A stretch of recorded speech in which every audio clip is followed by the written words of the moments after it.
Hi, this is Scott Garibay, and today I want to talk about Dungeons and Dragons, and I want to talk about incredible wisdom coming out of a Neil Brennan interview with Dungeons and Dragons creator Dan Harmon. And I want to ask the question, and I actually think that the Neil Brennan Dan Harmon podcast interview, is a historical moment in Dungeons and Dragons history. Absolutely fascinating, and is an important historical moment in Dungeons and Dragons history. Astonishing, right? Like, just really wild. So let's get into why I think this. So, this has got.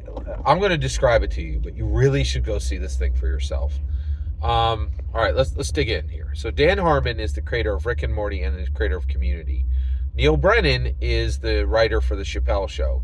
Both these guys are absolute eight-figure, like $10 million to $100 million millionaires each, guaranteed. I think each one of these men has $10 million to $100 million. And if they don't, I don't know. I have no idea what they did with it, because the syndication deals they're connected to, they should absolutely have that kind of money. All right. So, and you're looking at two men 10, 15 years out who haven't had anybody to tell them no on anything for 15 years, right? So actually, what is the point of this video? Let me ask the question. Should you, as a dungeon master, insult your players to their face at the table? And I think the answer is going to surprise you, right? Because it surprised me. Okay. So first of all, if you watch, I think it'll take a decade to unpack exactly what happened in the Neil Brennan, Dan Harmon interview. It was astounding, right? At the end, Dan Harmon cracks and shows that he's very upset with Neil Brennan and that he's very angry with Neil Brennan. He has this sharp, like, shark tongue return. He's like, "Oh, you just called me a name," and and it gets real nasty at the end of the interview. And the reason why is, I was thinking about it, and the reason why Dan Harmon gets upset. Dan Harmon is extremely smart, right? But very carefully, very craftily, Neil Brennan insulted Dan Harmon many times in the interview, right to his face, right, and hid it as comments and questions, right. One of the times Dan Harmon says something, and then Dan Harmon was like, and I started crying, right. Dan Harmon said in one of his stories, I started crying. And Neil Brennan, like, just effortlessly, like, returning like a professional tennis player returning a professional tennis player's serve, right? Was like, he was like, "Oh, because you cry when you're not the protagonist." And then they both laughed because they're both comedians, and it's this old bro code of, "Oh, let's bust balls," right? Like, and if you're a man, you've been in these corners, right? Like, I don't know if women do this, but men definitely do this. There's an entire scene about it in Gran Turismo where, like, men bust balls. They do. They're like, "Hey, I'm just gonna make fun of you, and you need to have a thick skin about this because we're both men," right? Like, and so this bust balls thing, it's really thick with 2 million, like, there's like 3 layers of it, right? Dan Harmon and Neil Brennan are like, we're both men. You got to have a thick skin, right?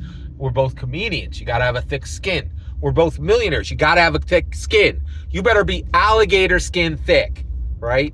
And so there was a lot of places to hide some deep cut. I'm talking back of the leg vein slashes, right? Like, Neil Brennan destroyed Dan Harmon, right?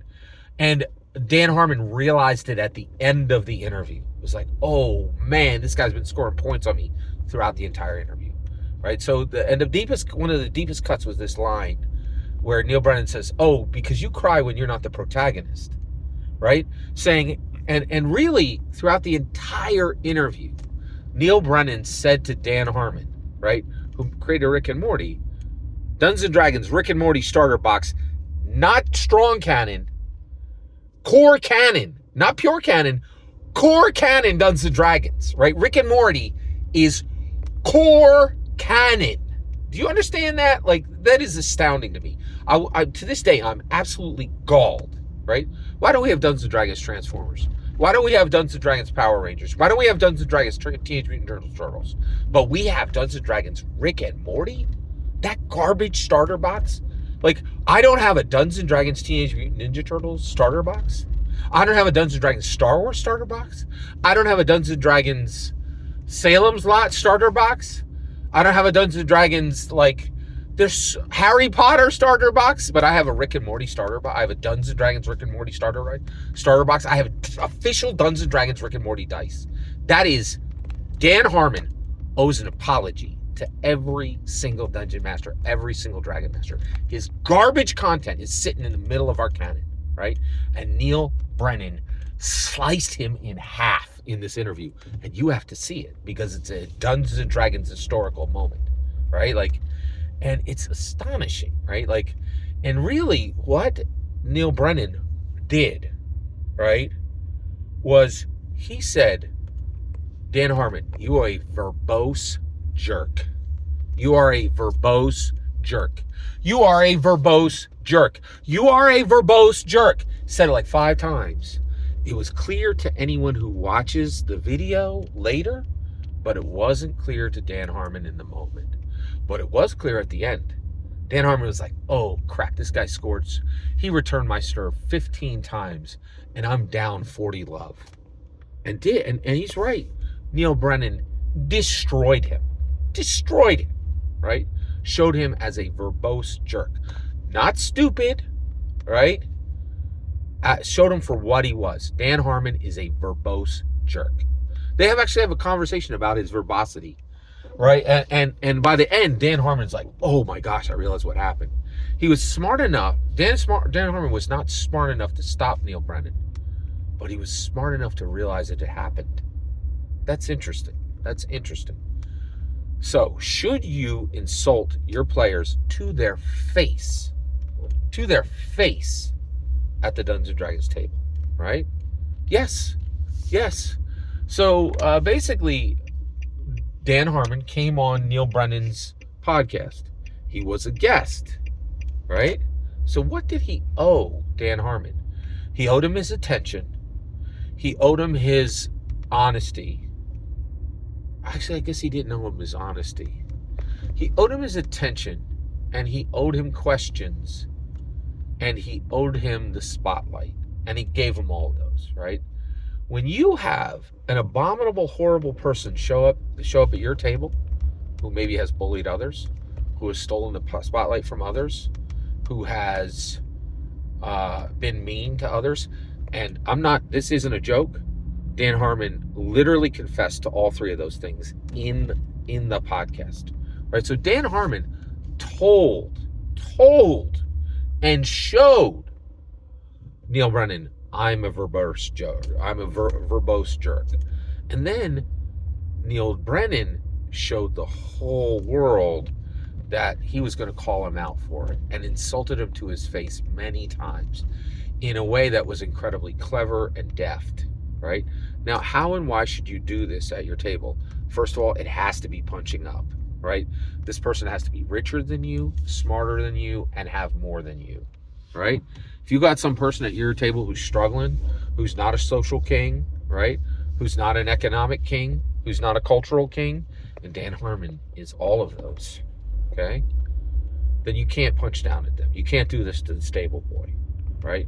But you can do this to the rich courtier, right? So if you got somebody at your table who has a lot and gives little, right? Who's always in the spotlight and isn't willing to pull anybody else into the spotlight, right?